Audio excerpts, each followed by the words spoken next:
All right, next up we've got Dog Soldiers for Matt Bowman, who is a subscriber, a patron of mine. And I also want to give a quick shout out to two other patrons of mine that's joined at the first to die level, which just gets you kind of a basic shout out. It's only $1 a month, so you know, if all 10,000 of you were to donate $1 a month, I could do this 24/7, man. Mimi Starr and John Richardson. Thank you so much.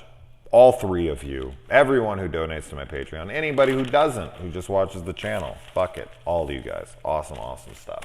All right, Dog Soldiers. No, I don't have the new Blu-ray. Sorry. This is honestly one I've only seen like one other time, maybe. I don't think I've seen this one a whole bunch. Now, this is from director Neil Marshall. This was his first feature, I want to say. And then, of course, he went off to do The Descent and Doomsday. And I like Neil Marshall. I think he's done a lot of really cool stuff. And, you know, he's had some hits and misses.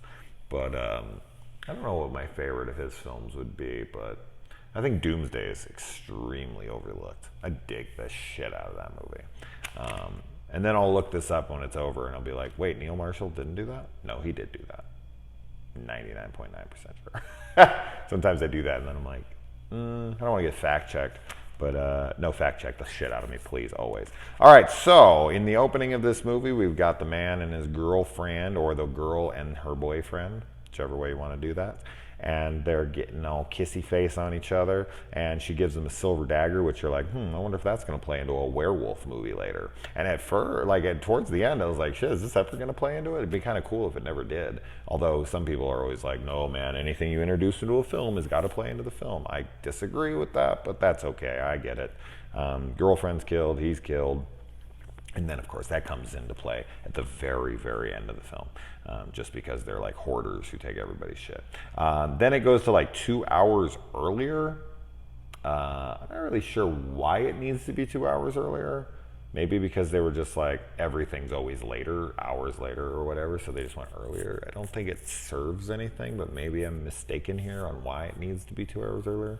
But it goes to 2 hours earlier. And we have this guy who is evading capture from his mercenary crew, whoever the hell these guys, soldiers that he runs with. And he passes the test, but his last test is to kill this dog. And of course, he can't do it. He's like, hell no, ain't doing it, ain't happening. This is like Eggsy's test in Kingsman, like shoot your dog. Fuck that, no way. You know, he doesn't do it, which of course is ironic since the whole movie is him killing dogs later on. And that these guys are almost like, it's almost like, I didn't even think of it until right this second. It's almost like karma or dogma. That these guys make this dog test their last part of their initiation, which is like pissing off the dog gods. So they send dog soldiers after them to get vengeance for their dog souls. Whoa, I just got deep with dog soldiers. Anyways, I like how when I watch these movies, I actually had a client years ago who was from like the UK or something. And I was like, is bollocks really like a curse word? Like if you were to say like, bollocks, like somewhere in public, would you be like frowned upon? You know, if you were like around kids or whatever, it's like, is that like a fuck there? And they're like, yeah. And I was like, really? And I was in the salon and I was like, bollocks. And like, I did it really loud. And they kind of like, oh, like he said it. And I was like, look, nobody gives a shit here. Isn't that weird? That's why I always think curse words and all that stuff are so stupid, because they don't actually do anything. But yeah, they use bullocks a lot in this. It just reminds me of how funny. It just, when you hear other curse words from other countries, especially English countries, you know, people who speak English, and they don't mean anything here, it kind of takes a lot of the weight out of like you going, oh, these are bad words. No, they're fucking not. Stop putting such a focus on them and no one will use them. Anyway, I like this anti-tank mine story where he finds the guy's tattoo pieces, almost reminiscent of Quint's Indianapolis story. I mean, nowhere near as good of it. Nobody can fucking ever give that kind of storytelling like Robert Shaw did. That's just like my favorite moment of like a storytelling in a film. But this is, similar-ish. And this is even cited as Jaws, Aliens, and Predator with a werewolf twist. So there you go. And they got blanks in their guns because they're out there training, because this moves to 4 weeks later, which is, 1 month, so that can that moon can cycle. Now, I wrote a werewolf movie for my buddy Jeremy, and in that I studied lunar cycles and stuff because I wanted to be accurate to this ridiculous film we were writing. And I made sure, because his story, that his treatment, his very basic treatment that he gave me to write off of, he wanted there to be a werewolf 2 nights in a row. Now I had to make that fit with my own lore that I created, because I was like, I don't want to be handcuffed to any lore since it's made up anyways. Who gives a shit? I can adjust it however I want. But in this one, they very specifically say that they change on a full moon. And this is why they come a month later, so that they're fucking werewolves again. Which makes very little sense to me. Because the soldiers... Well, okay, the point is that, wait a minute. Did I just realize something that I did not realize because I haven't seen this much?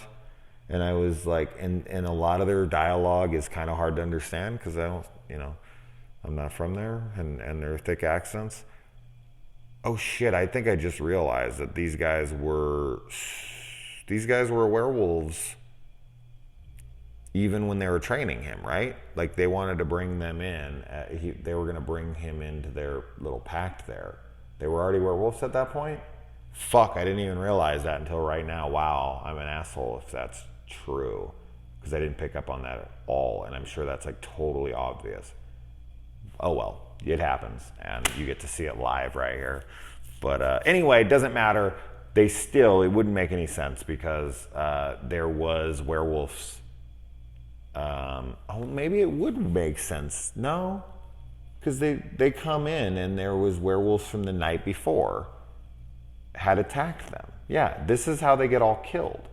No, they weren't werewolves at that point, right? Because, yeah, he doesn't even turn. His wounds are healed. So, but I know there's the other guy, but no, they're werewolves. They're not werewolves yet, I don't think. Please correct me for big Dog Soldier fans. Okay, but anyway, they're attacked the night before, and then they're fucking attacked the next night because they come upon these guys as it's like daytime, and then they go and then they run over, and then it's day, and then it turns night, and then the werewolves are back, and it's like, no, they can't have them 2 nights in a row. So that was an issue. They have werewolves 2 nights in a row. Do I really give a shit? Not honestly, I don't care. But you can't have 2 full moons 2 nights in a row. It's just, it doesn't happen. I looked it up for my film. So anyway, that was a lot of time spent on trying to figure that out. Someone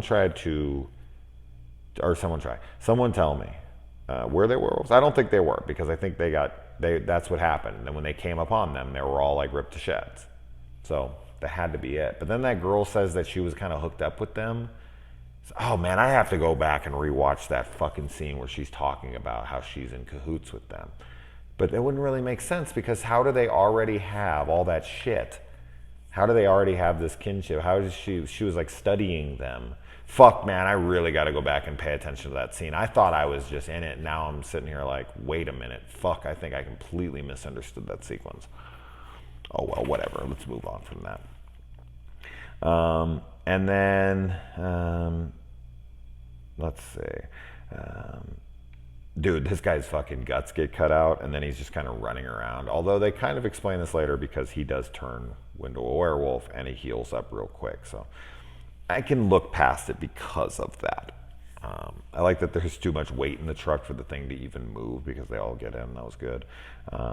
And I mean, I don't think they realize how randomly convenient that girl showing up seemingly out of nowhere is, but it makes sense later because she's part of that. She understands, but she kind of tries to make it seem like she was just driving by. That seems extremely coincidental, that she would have a truck big enough for all of them and everything. Come on. And then we get a fake dog scare, but he's okay. So that's all right. He's a little cutie. And then when they get to the house, they say like, they're like, well, can't you get us to like a hospital? And she's like, well, that's 4 hours in the opposite direction of where we just came from.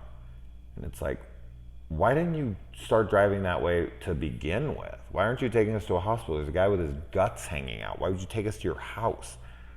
Like, drive towards the highway. Like, you're driving away from where we obviously need to go. You don't have a phone, so you can't call for anybody. Like, what's happening? We understand that she doesn't want them to get away, but why wouldn't anyone be like, we need a hospital? They would wait till they got to the house. Hopefully the house is only like 10 feet away, but I don't think it was. And then she's like, yeah, it's 4 hours to the nearest town. Where does this girl get gas? Where does this girl get anything? Like, how's she driving around so much? She must have a big fucking gas tank somewhere. And then the werewolves are very proactive with their attack strategies. Like, they destroy the truck. They like screw up any means of escape. And I like how this movie's attention to like ammunition is ridiculous. They keep yelling out at each other like short control bursts and oh, I only have like 2 bullets left, and somehow they all have like 1,000 bullets all the time. It's so stupid. That's one serious issue with the film. And yeah, so she's a zoologist and she knew they existed. But I'm gonna have to go back and listen to that scene again. I like that they cut the power to the house, so that's still more evidence that they're fairly human inside. So I don't know if you can use, like, at that point, do they have control over their actions, and are they just kind of utilizing some of their human instincts, or are they pretty basically human inside, but they have the werewolf bodies and can control their actions? It seems like they can't control their actions, but they can still access human memories to be able to take out cars and power and all that stuff.